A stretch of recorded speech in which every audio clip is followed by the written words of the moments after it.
Welcome back to our channel respect education.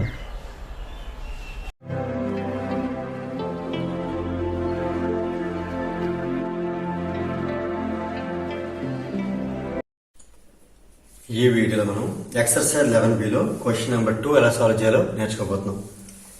How much energy is released when 500 grams of water at 80 degrees Celsius cools down to 0 degrees Celsius and then completely freezes? అంటే ఇక్కడ 500 grams of water ఎంత temperature దగ్గర? 80 degrees Celsius దగ్గర.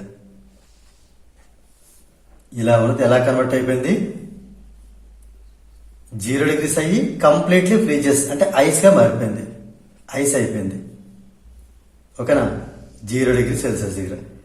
ఇక్కడ water ఎంత water తీసుకుని అంతే కదా ఐస్ అవుతుంది. సో 500 grams ఐస్ అయిపోయింది. ఇలా అయిపోయినప్పుడు అది ఎంత హీట్ ఎనర్జీని రిలీజ్ చేస్తుంది అనేది క్వశ్చన్. అయితే ఇక్కడ క్వశ్చన్ అర్థం చేసుకోవాలి. ఇది ఇలా చెప్పడానికి డైరెక్ట్ గా ఉన్నా ఇందులో 2 స్టెప్స్ ఇన్వాల్వ్ అయి ఉన్నాయి. స్టెప్ 1 ఏంటి అది మనం గుర్తుపట్టాలి. స్టెప్ 1లో ఏం జరుగుతుందంటే ఈ 500 grams వాటర్ కూడా డైరెక్ట్ గా ఐస్ అయిపోదు. 80 degrees Celsius నుంచి కొంత హీట్ ఎనర్జీని తీసుకుని దాన్ని ఏమందాం? Q1 అందాం. కొంత హీట్ ఎనర్జీని తీసుకుని అది ముందు 500 grams ఆఫ్ ఇది 80 degrees అంటే కొంచెం హాట్ వాటర్ లాగా నార్మల్ వాటర్ అవుతుంది. నార్మల్ అంటే రూమ్ టెంపరేచర్ కాదు, 0 degrees సెంటిగ్రేడ్ దాకా రావడం జరుగుతుంది. 80 నుంచి 0 దాకా అవుతుంది. ఇప్పుడు స్టెప్ 2లో ఏం జరుగుతుంది?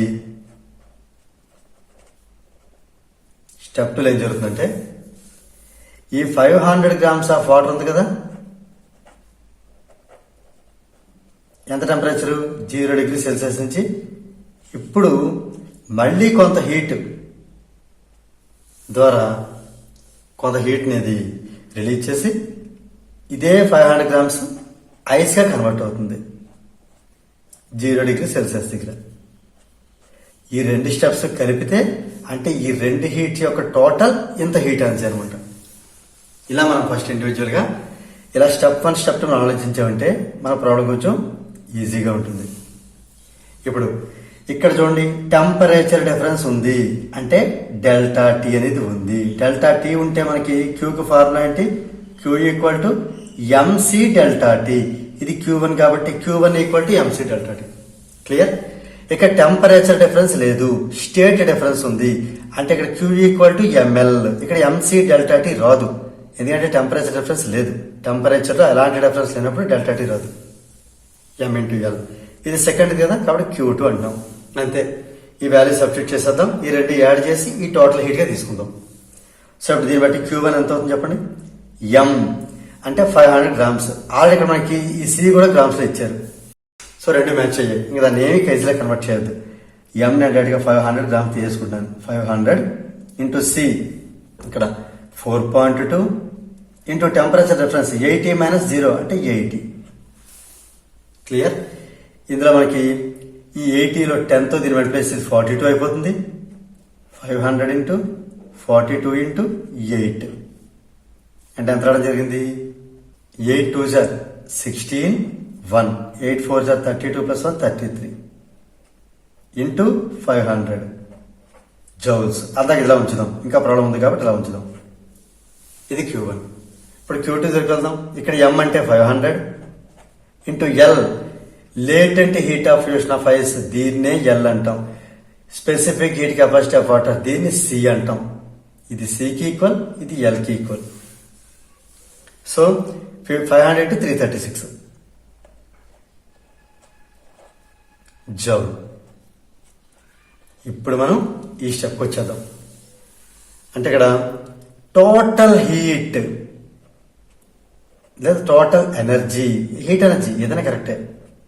టోటల్ ఎనర్జీ రిలీజ్డ్ అంటే క్యూ అంటే స్టెప్ 1లో వచ్చిన హీట్ స్టెప్ 2లో వచ్చిన హీట్ ని యాడ్ చేయాలి. Q1 + Q2 చేయాలి. దీన్ని బట్టి మనకు Q కావాలంటే Q1 ఎంత 500 ఇంటూ 336 ప్లస్ ఇది కూడా 500 ఇంటూ 336